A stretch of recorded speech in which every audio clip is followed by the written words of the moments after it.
حصل إيه لو صحينا في يوم لقينا كل الكبار كل البالغين اختفوا؟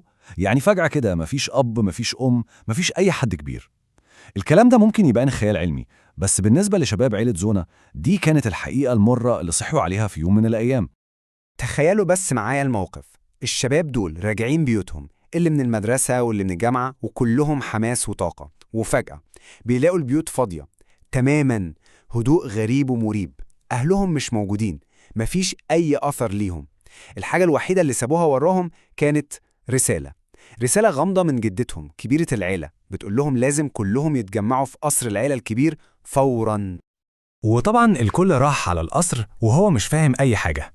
وفي وسط كل اللخبطة دي والخوف ده كان في 7 منهم، 7 بالذات، لقوا رسائل خاصة بيهم هم بس.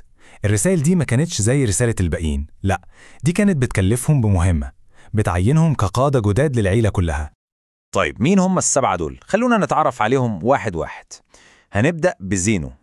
زينو تم اختياره عشان يكون هو القائد العام للمجموعة دي، القائد بتاع الكل.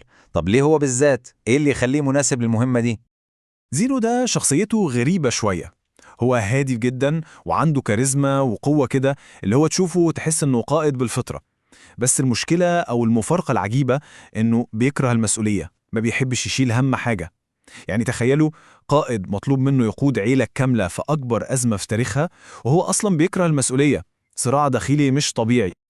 الرسالة اللي جات له كانت بتقوله كده بالنص: بما إنك أهداهم وأكتر واحد فيهم عنده حكمة، فأنت القائد بتاعهم. جملة واحدة بس حطت على كتافه حمل جبال. فجأة كده بقى هو المسؤول. تمام، ده كان زينو. الشخصية التانية في القادة السبعة هي نوفا. نوفا دورها مختلف خالص. هي المفروض تكون درع الحماية للعيلة، القوة والسند، زي ما تكون أم ليهم كلهم. نوفا شكلها بريء قوي، جميلة، شعرها أصفر، بشرتها بيضة، يعني أي حد يشوفها ممكن يفتكرها كيوت وضعيفة. بس اوعى شكلها يخدعك، لأنه ورا الجمال ده في قوة، قوة جبارة ومخيفة محدش يقدر يتوقعها أبدا. ورسالتها كانت واضحة جدا، بتلخص كل حاجة: انت أقوى واحدة فيهم، خليكي أم ليهم كلهم. نيجي بقى للقائد الثالث، كيدو. كيدو ده بقى حكايته حكاية. هو العبقري والكسول، تركيبة عجيبة مش كده؟ مهمته هي التخطيط، هو اللي هيرسم كل خطوة هياخدوها. الرسالة بتاعته كانت بتقوله: خليك العقل اللي بيخطط وينفذ وساعد الكل.